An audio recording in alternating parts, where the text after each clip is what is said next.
Psalm 109. To the chief musician, a psalm of David. Hold not thy peace, O God of my praise, for the mouth of the wicked and the mouth of the deceitful are open against me. They have spoken against me with a lying tongue. They compassed me about also with words of hatred, and fought against me without a cause. For my love they are my adversaries, but I give myself unto prayer. And they have rewarded me evil for good, and hatred for my love. Set thou a wicked man over him, and let Satan stand at his right hand. When he shall be judged, let him be condemned, and let his prayer become sin. Let his days be few, and let another take his office. Let his children be fatherless, and his wife a widow. Let his children be continually vagabonds and beg. Let them seek their bread also out of their desolate places. Let the extortioner catch all that he hath, and let the stranger spoil his labor. Let there be none to extend mercy unto him, neither let there be any to favor his fatherless children. Let his posterity be cut off, and in the generation following, let their name be blotted out. Let the iniquity of his fathers be remembered with the Lord, and let not the sin of his mother be blotted out. Let them be before the Lord continually, that he may cut off the memory of them from the earth, because that he remembered not to show mercy, but persecuted the poor and needy man, that he might even slay the broken in heart. As he loved cursing, so let it come unto him. As he delighted not in blessing, so let it be far from him. As he clothed himself with cursing like as with his garment, so let it come into his bowels like water, and like oil into his bones. Let it be unto him as the garment which covereth him, and for a girdle, wherewith he is girded continually.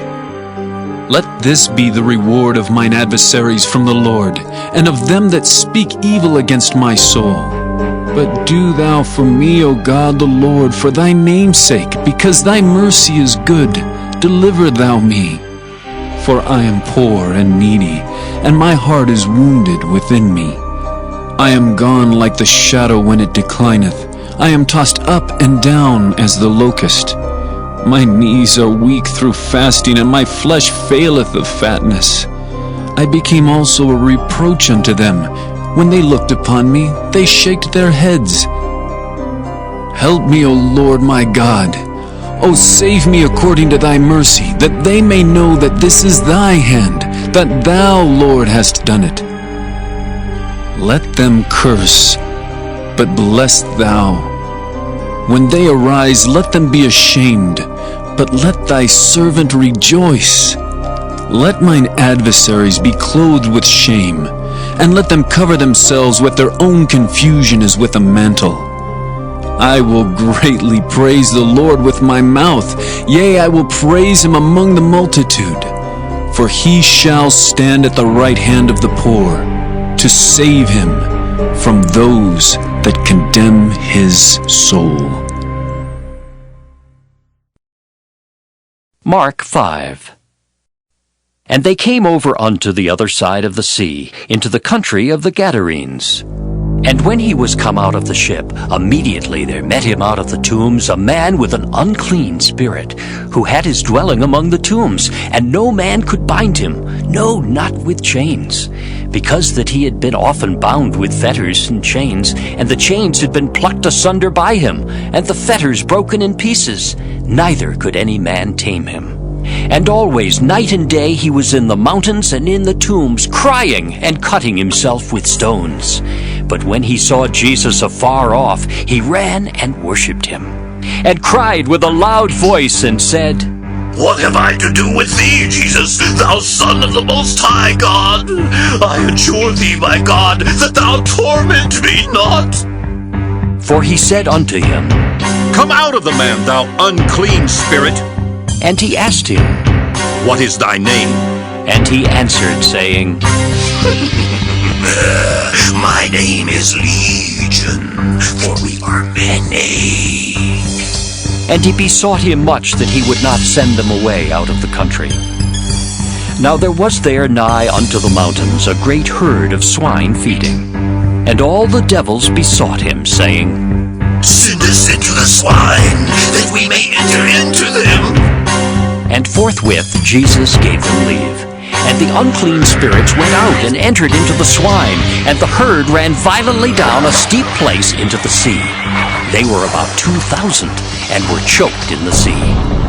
And they that fed the swine fled, and told it in the city and in the country. And they went out to see what it was that was done. And they come to Jesus, and see him that was possessed with the devil, and had the legion, sitting and clothed and in his right mind, and they were afraid. And they that saw it told them how it befell to him that was possessed with the devil, and also concerning the swine. And they began to pray him to depart out of their coasts. And when he was come into the ship, he that had been possessed with the devil prayed him that he might be with him.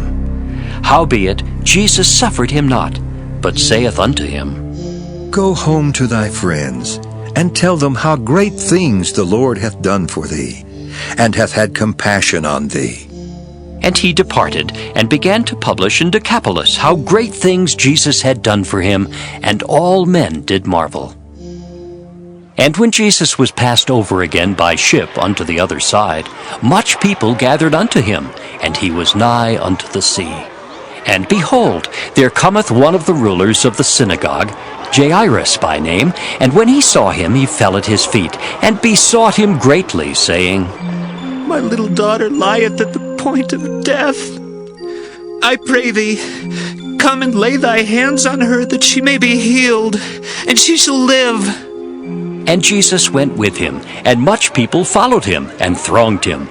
And a certain woman which had an issue of blood 12 years, and had suffered many things of many physicians, and had spent all that she had, and was nothing bettered, but rather grew worse, when she had heard of Jesus, came in the press behind, and touched his garment, for she said, If I may touch but his clothes, I shall be whole.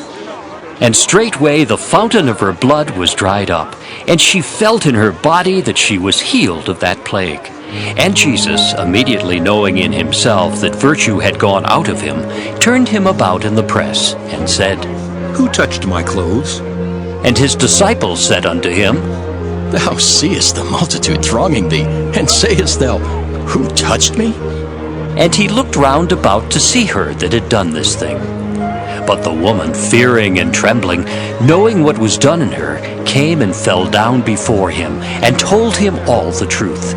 And he said unto her, Daughter, thy faith hath made thee whole. Go in peace, and be whole of thy plague.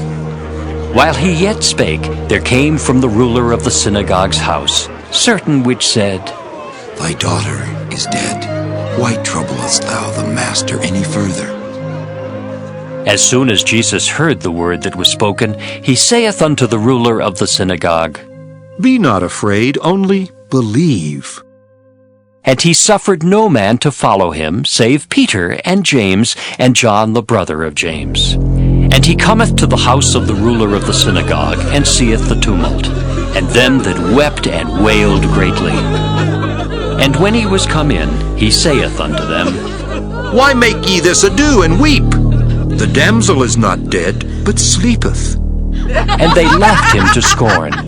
But when he had put them all out, he taketh the father and the mother of the damsel, and them that were with him, and entereth in where the damsel was lying. And he took the damsel by the hand, and said unto her, Talitha cumi, which is, being interpreted, Damsel, I say unto thee, arise. And straightway the damsel arose and walked. For she was of the age of 12 years. And they were astonished with a great astonishment. And he charged them straitly that no man should know it, and commanded that something should be given her to eat. Mark 6. And he went out from thence, and came into his own country, and his disciples followed him. And when the Sabbath day was come, he began to teach in the synagogue, and many hearing him were astonished, saying, From whence hath this man these things? And what wisdom is this which is given unto him, that even such mighty works are wrought by his hands? Is not this the carpenter, the son of Mary, the brother of James and Joseph, and of Judah and Simon? And are not his sisters here with us? And they were offended at him. But Jesus said unto them, A prophet is not without honor, but in his own country, and among his own kin, and in his own house. And he could there do no mighty work, save that he laid his hands upon a few sick folk, and healed them. And he marveled because of their unbelief, and he went round about the villages teaching. And he called unto him the 12, and began to send them forth by 2 and 2, and gave them power over unclean spirits, and commanded them that they should take nothing for their journey, save a staff only, no scrip, no bread, no money in their purse, but be shod with sandals, and not put on 2 coats. And he said unto them, In what place soever ye enter into an house, there abide till ye depart from that place. And whosoever shall not receive you, nor hear you, when ye depart thence, shake off the dust under your feet for a testimony against them. Verily I say unto you, it shall be more tolerable for Sodom and Gomorrah in the day of judgment than for that city. And they went out and preached that men should repent. And they cast out many devils, and anointed with oil many that were sick, and healed them. And King Herod heard of him, for his name was spread abroad, and he said that John the Baptist was risen from the dead, and therefore mighty works do show forth themselves in him. Others said that It is Elias. And others said that It is a prophet, or as one of the prophets. But when Herod heard thereof, he said, It is John whom I beheaded. He is risen from the dead.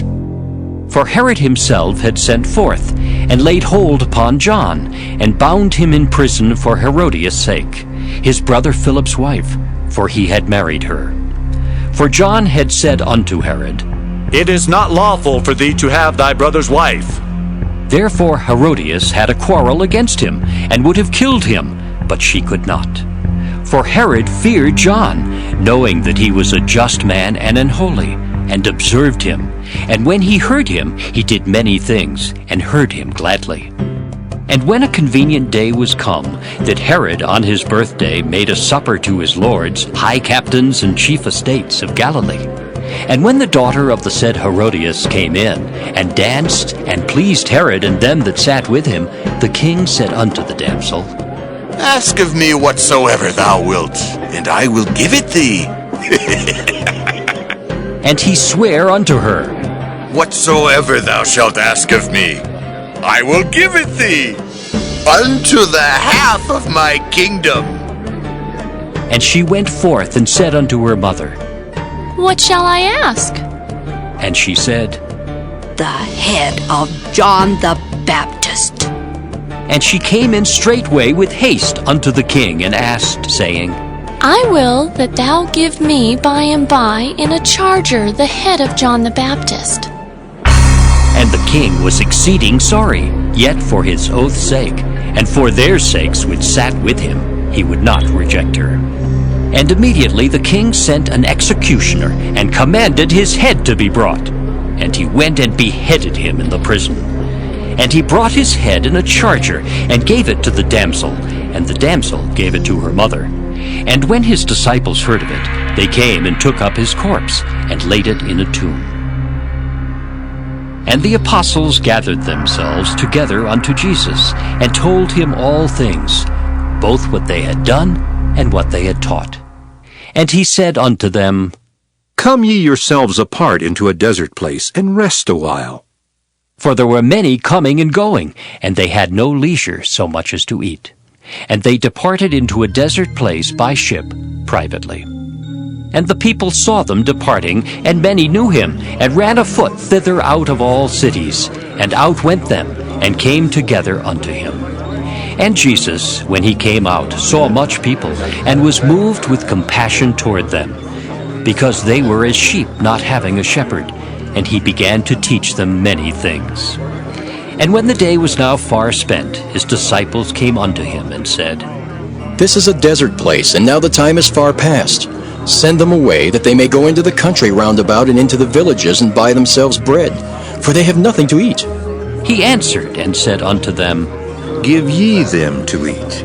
And they say unto him, Shall we go and buy 200 pennyworth of bread, and give them to eat? He saith unto them, How many loaves have ye? Go and see. And when they knew, they say, 5 and 2 fishes.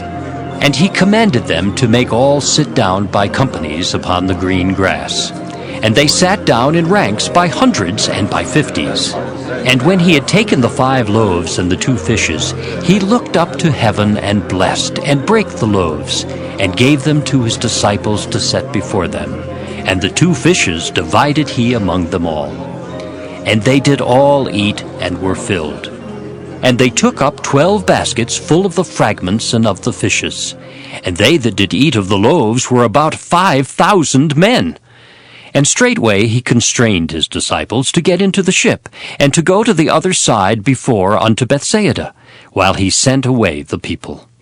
And when he had sent them away, he departed into a mountain to pray. And when even was come, the ship was in the midst of the sea, and he alone on the land. And he saw them toiling in rowing, for the wind was contrary unto them. And about the 4th watch of the night he cometh unto them, walking upon the sea, and would have passed by them. But when they saw him walking upon the sea, they supposed it had been a spirit, and cried out. For they all saw him and were troubled. And immediately he talked with them, and saith unto them, Be of good cheer, it is I. Be not afraid. And he went up unto them into the ship, and the wind ceased. And they were sore amazed in themselves beyond measure, and wondered. For they considered not the miracle of the loaves, for their heart was hardened. And when they had passed over, they came into the land of Gennesaret, and drew to the shore. And when they were come out of the ship, straightway they knew him, and ran through that whole region round about, and began to carry about in beds those that were sick, where they heard he was. And whithersoever he entered, into villages or cities or country, they laid the sick in the streets, and besought him that they might touch, if it were but the border of his garment. And as many as touched him were made whole.